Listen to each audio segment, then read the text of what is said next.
পূর্বে প্রণাম করু করি জুড়হাত এ পশ্চিমে প্রণাম করু দেব জগন্নাথ উত্তরে প্রণাম করু উত্তর মেরুগিরি এ দক্ষিণে প্রণাম করু আই কামেশ্বরী এ স্বর্গে প্রণাম করু স্বর্গ ইন্দ্র দেবগণ পাতাতে প্রণাম করু উচ্চতনাগ নাগিনীগণ মধ্যে প্রণাম করু সভাচরণ শুন সভা সদৰাই চামাক নধৰিব দাই ও এচাপৰ ঢোল বজাও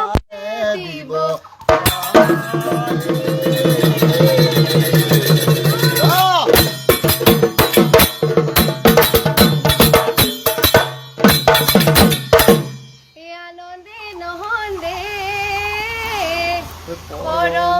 নহন্দে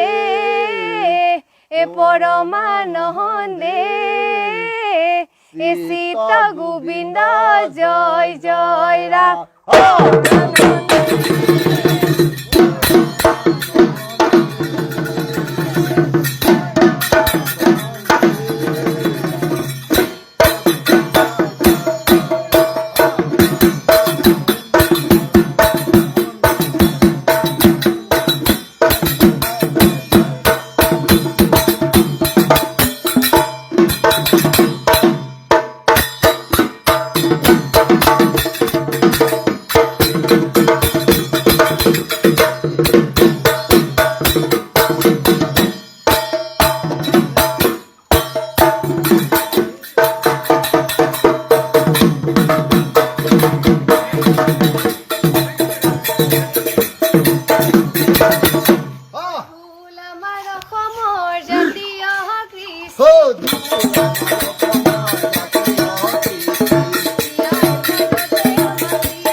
ঢোল বাদন বুলি ক'বলৈ গ'লে মই সৰুৰ পৰাই ঢোল বজাওঁ প্ৰায় 4-5 বছৰমান বয়সৰ পৰাই তেতিয়া প্ৰথমতে য'তে ত'তে টুকটুকাই ফুৰোঁ তেতিয়া পাপাই বজাৰৰ পৰা এটা ঢোল কিনি দিছিলে সৰু তাৰ পৰা মই ঢোলৰ কৰ্মশালাত অংশগ্ৰহণ কৰিছিলোঁ তাৰ পৰা 2-3টা চাপৰ শিকিছিলোঁ ওচৰৰ এজন ওজা আছে তেওঁৰ নাম হৈছে সুৰেণ ওজা তেওঁ বৰ্তমান ঢুকাইছে তেওঁৰ পৰা কলি 2টামান শিকিছিলোঁ মই তেনেকৈ মোৰ ঢোলৰ যাত্ৰা আৰম্ভ হৈছিল ঢোল মই অসমৰ বিভিন্ন প্ৰান্তত কৰিছিলোঁ গুৱাহাটীৰ পৰা আদি কৰি তেজপুৰ শিৱসাগৰ সকলো ঠাইতে কৰিছোঁ নিমন্ত্ৰণো পাইছিলোঁ তেনেকৈ মই ঢোলৰ পাপাই লৈ যায় দেউতাই তেনেকৈ বহুত সহায়ো কৰিছে মোক মানে যোনবিলাক নিমন্ত্ৰণ ৰক্ষা কৰিবলৈ চেষ্টা কৰোঁ পাপাই লৈ যায় মই বৰ্তমান কাজিৰঙা বিশ্ববিদ্যালয়ৰ ছাত্ৰী মই ডি ফাৰ্মাচীৰ 2য় বৰ্ষৰ ছাত্ৰী হয় অব্যাহত আছে মই ইউনিভাৰ্চিটি হওক ইউনিভাৰ্চিটিৰ যিবিলাক অনুষ্ঠান হয় চবতে অংশগ্ৰহণ কৰোঁ ঢোল বজাওঁ হয় যেতিয়া মই ঢোল বজাইছিলোঁ মই কৈছোঁ 4-5 বছৰৰ পৰা ঢোল বজাওঁ আজিকালি ল'ৰা ছোৱালীবিলাক কি হৈছে 4-5 বছৰ বয়সৰ পৰা মোবাইলটোত বেছি তেওঁলোকে গুৰুত্ব দিয়ে মানে মোবাইলটো কি আজিকালি ৰিলছ ভিডিঅ' সেইবিলাক চাই সময় তেওঁলোকে নেচালে ভাতি নাযায় পেটলৈ সেনেকুৱা নিচিনা হয় তেনেকৈ মোক চবকে সকলোকে ক'ব বিচাৰিছে আমাৰ অসমীয়া সংস্কৃতিটো বজাই ৰাখিব লাগে ঢোল পাৰিলে সকলোৱে ল'ৰা হওক ছোৱালী হওক তেওঁলোকে আগ্ৰহ কৰি শিকিবলৈ চেষ্টা কৰিব লাগে যিহেতু যত্ন কৰিলে ৰত্ন পায় সকলোৱে পাৰিব চেষ্টা কৰিলে সকলোৱে ঢোল বজাব পাৰিব ঢোলক লৈ মই বহুত গৌৰৱ অনুভৱ কৰোঁ বিশ্ব দৰবাৰত দেখাব বিচাৰোঁ যে আমাৰ ঢোলক চিনাকি কৰিব বিচাৰোঁ বিশ্ব দৰবাৰত আমাৰ ছোৱালীজনী একচুৱেলি প্ৰায় 5 বছৰ 4.5 বছৰমানৰ পৰাই ঢোল বজাইছিলে তাই সৰুৰ পৰা ঢোলৰ প্ৰতি আগ্ৰহ আছিলে আৰু তাই সৰুতে মানে ধৰি লওক মাকে যদি গা ধুৱাবলৈ নিয়ে তেতিয়া চিনটেক্সত বা বাল্টিঙতে ঢোলটো বজায় টেবুলত পঢ়া টেবুলত বজায় টেবুলত বজায় তাৰপিছত য'তে দেখে তাই মানে হাতখনে কুটকুটাই থাকে তাকে দেখি মই ভাবিলোঁ যে তাই ঢোলৰ প্ৰতি অকণমান আগ্ৰহ আছে নেকি থকাৰ কাৰণে মই ঢোলটো আনি দিলোঁ সকলো ঢোল এটা আনি দিলোঁ তাকে তাই বজায় তাৰপৰা সেইভাগে আৰম্ভণি আৰু তাৰপৰা লাহে লাহে তাই ঢোলৰ প্ৰতি আগ্ৰহটো বাঢ়ি গ'ল তাৰপৰা বহা দেখি আমাৰ ওচৰৰে এজন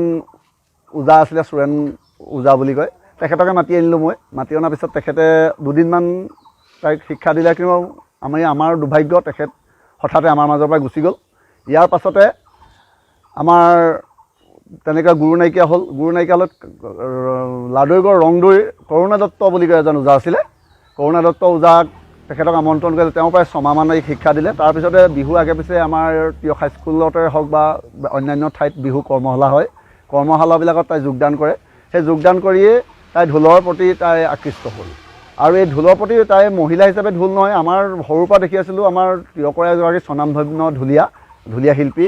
তেওঁ মঘাই ওজাৰ অনুপ্ৰেৰণাতে সৃষ্টি হোৱা পুণ্যপ্ৰভা বাইদেউ। আৰু পুণ্যপ্ৰভা বাইদেউৰ অনুপ্ৰেৰণাতে মই ভাবিছোঁ যে তাই পুণ্যপ্ৰভা বাইদেৱে যদি ঢোল বজাব পাৰে, আমাৰ ছোৱালীয়ে কিয় নোৱাৰিব, অসমীয়া ছোৱালীয়ে কিয় ঢোল বজাব নোৱাৰিব। সেই অনুপ্ৰেৰণাতে মই তাইক ঢোল বজাবলৈ মানে অনুপ্ৰেৰণা যোগালোঁ। আৰু অসমৰ বিভিন্ন মঞ্চত তাই ঢোল বাদন কৰি আহিছে। মই ভাবোঁ তাই ভৱিষ্যতে ঢোলটোক লৈ বিশ্ব জয় কৰক, ঢোলটোক বিশ্বৰ আগত চিনাকি কৰি দিয়ক, যাতে অসমীয়া সংস্কৃতি কেতিয়াও লুপ্ত নহয়। আৰু আজিকালি দেখিছোঁ নেগেৰাৰ নাম হওক বা অন্যান্য কিছুমান ভাইৰেল হৈছে, গতিকে বিহুটোক ভাইৰেল কৰিব নোৱাৰি, বিহুটোও ভাইৰেল কৰক। গতিকে বিহু আমাৰ অসমীয়া সম্পদ, বিহু আমাৰ অসমীয়া তেজে প্ৰাণে মনে প্ৰাণে থাকে। গতিকে বিহুটোক আমি অসমীয়া জাতি হিচাপে বিহুটোক আমি উন্নতি, বিহুটোক লৈ চৰ্চা হ'ব লাগে। আমাৰ যিহেতু অসমৰ মেইন প্ৰাণ হ'ল বিহু। আমাৰ নাগাৰা নাম আমাৰ কিছুমান নিৰ্দিষ্ট জেগাই জেগাই হয়, গতিকে বিহুটো আমাৰ অসমৰ প্ৰাণ, গতিকে বিহুটো অসমৰ হিয়া আমঠু। গতিকে বিহুটোক লৈ যাতে অযথা ভাইৰেল হ'ব নালাগে, বিহুটোক লৈ ভাইৰেল হ'ব লাগে, অনলি ফৰ বিহুক লৈ ভাইৰেল হ'ব লাগে। মই মোৰ ফালৰ পৰা অভিভাৱকক এটাই অনুৰোধ, যাতে তেওঁলোকক কণ অৱস্থাৰ পৰাই যাতে ঢোলৰ প্ৰতি আকৃষ্ট, পঢ়া শুনাও ৰাখিব লাগিব, পঢ়া শুনাৰ মাজতে যাতে অকণমান ঢোলৰ চৰ্চা আৰম্ভ কৰে। সেইটোৱে মই মানে